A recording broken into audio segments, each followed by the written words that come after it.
Screech by TarynMcT. Read by Oakshadow5. Chapter 8. Izuku opened the door to Class 1A, and there, at the far end of the classroom, was Bakugo. It hadn't been all that long since he had last seen Bakugo. After all, there was only about 10 days separating third year of middle school and first year of high school. But those 10 days had been amazing. 10 days where he hadn't had to listen to Bakugo screaming at him about a sudden quirk, demanding where this quirk came from, where he'd never shown it before if he'd really had it for years. 10 days where he hadn't been called useless. 10 days where the voice in the back of his head wasn't telling him he would be better off dead. Hitoshi must have realized that Izuku was having a tough time, because he put his hand on Izuku's shoulder and guided him into the classroom, and towards where the seating chart was on the podium. "Nope, you're switching seats with me," Hitoshi said, seeing that Izuku's seat was directly behind Bakugo Katsuki, the blonde kid who was so loud he was heard from outside. Hitoshi's seat was behind Izuku's, with Yayo Rozumumo behind him. "Come on."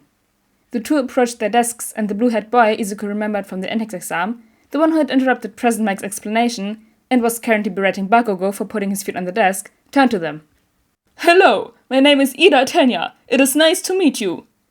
Izuku eeped, but was saved by Hitoshi's lazy drawl. "Yeah, I'm Hitoshi Shinzo, and the nervous one is Midoriya Izuku." Before Izuku had a chance to try to introduce himself, Bakugo just had to stand up.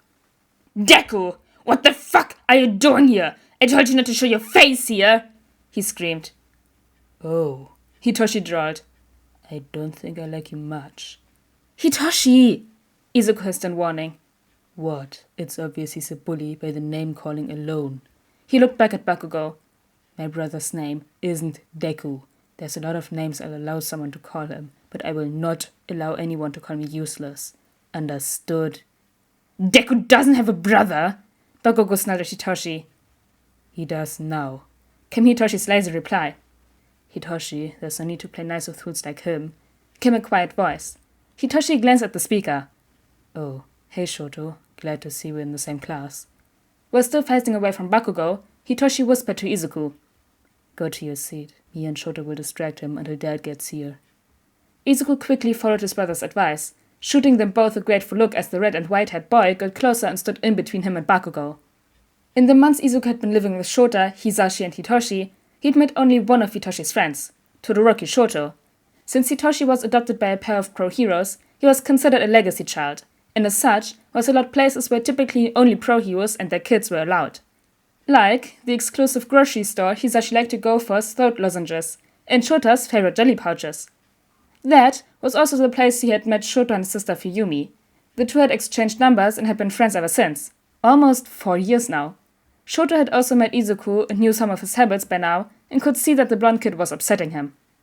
Izuku would normally be nervous about allowing anyone to stand in Bakugo's way, but he knew how strong Hitoshi was, and from what he told Izuku, Shoto was even stronger. There was no need to worry about those two. Before they could really start ignoring Bakugo, he heard Shota arrive at the door and looked up. He was the only one to do so, but he could also tell that both Shoto and Hitoshi had noticed him as well. Izuku looked around at the class, wondering why no one else had noticed the teacher had arrived, and was about to say something when he heard Shota's whispered, "Don't, I'm timing them."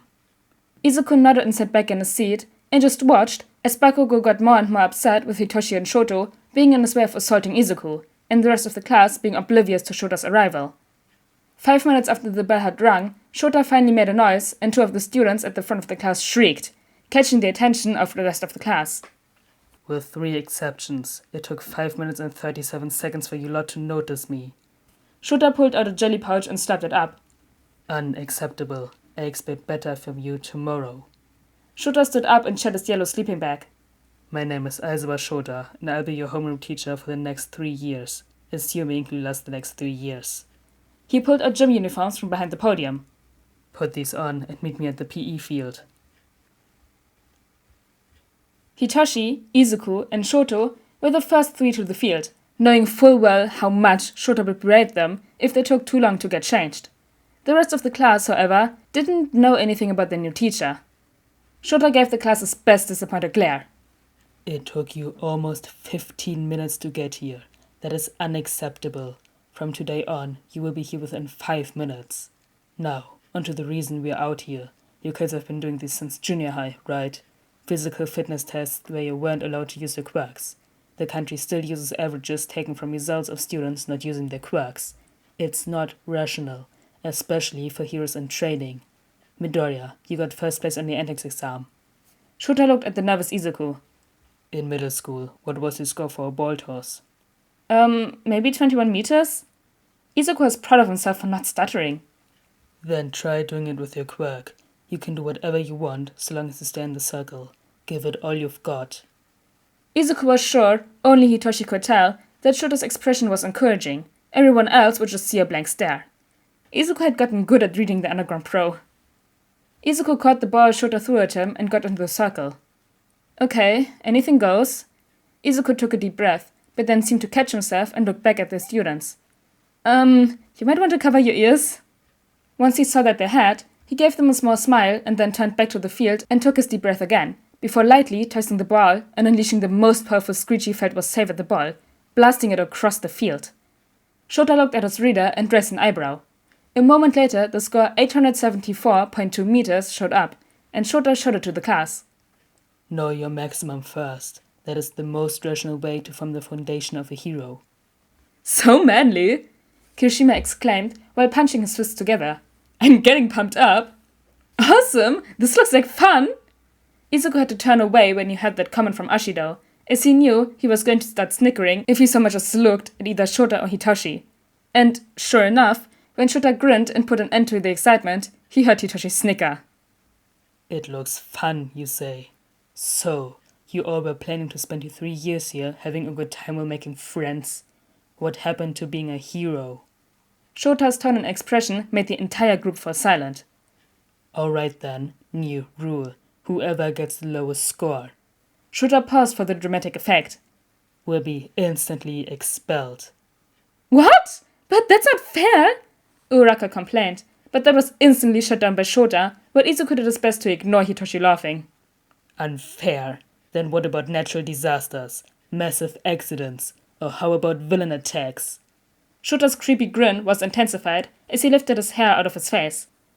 All kinds of unfairness are hurled at heroes on the daily, and it's our job to turn that unfairness around. If you were expecting to have a fun-filled, normal high school experience, then you're sorely mistaken. For the next 3 years of your life in this school, UA is going to be throwing one hardship after another at you, plus ultra and all that stuff. The first real test of the demonstration was the 50-meter dash. Izuku knew he was going to do pretty well at that one.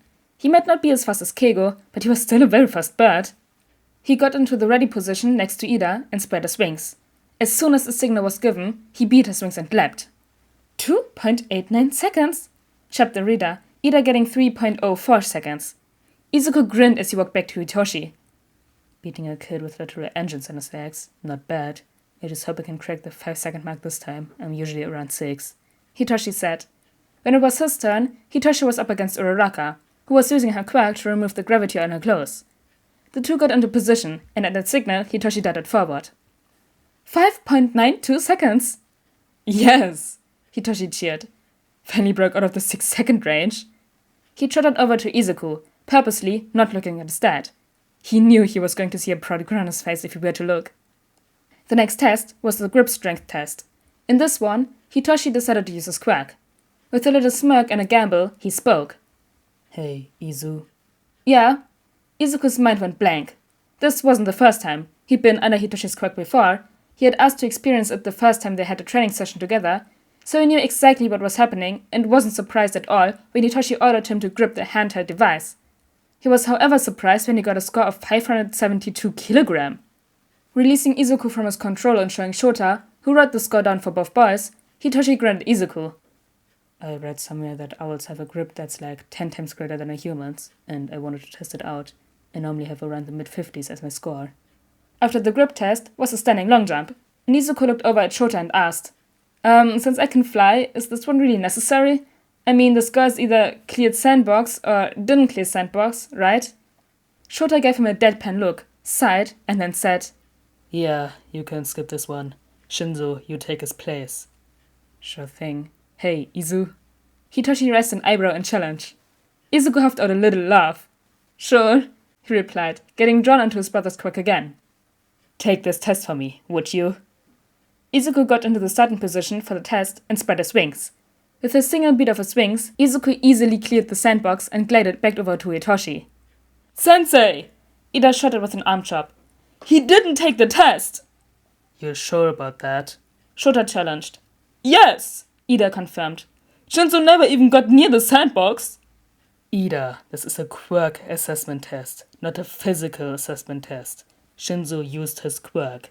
I'm filling the baseline for my students' quirks. Shota raised an eyebrow at Ida. And since you're so concerned about this test, you can take your turn next. Ida didn't clear the sandbox, and he fell on his butt, getting some sand onto his pipes as he got up. The repeated sidesteps were annoying for everyone, as were the sit-ups and the seated toe touch, which Shinzo tied with Ashido, both being able to fully fold themselves in half.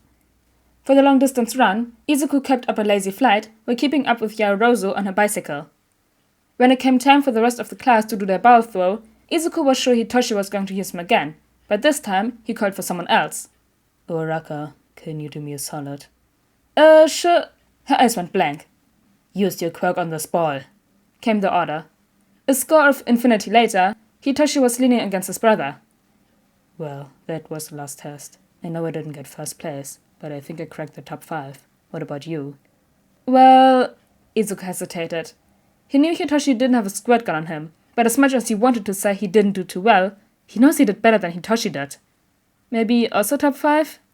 Nope, try again, Hitoshi said as he pinched Izuku's shoulder lightly. Fine, top 4? Hitoshi glared at him, but decided to accept the answer. It was likely the best he was going to get right now. After everyone's scores were tallied up, Shota stepped in front of the class. I'm not going to bother giving out the scores individually. The score showed up in a hologram. Izuku had landed the top score, just barely beating out Yaoyorozu Momo in second, and Shoto in third. Hitoshi was fourth, and Pakugo was fifth. Izuku was blinking at the score, so stunned he didn't hear anything at all afterwards, only coming back to himself when Hitoshi lightly shoved him. Come on, let's go get changed back quickly. I want to see if Dad will let me drag him to that owl cafe this time.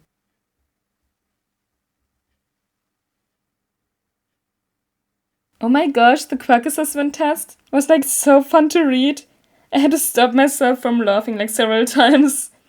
But anyways guys, I hope you all enjoyed chapter 8 of Screech, and I'll see you all next time. Bye! Like the exclusive grocery store he's actually like to go for, his throat... What is that word? What? Lutschtabletten? Lozenges. Lutschtabletten.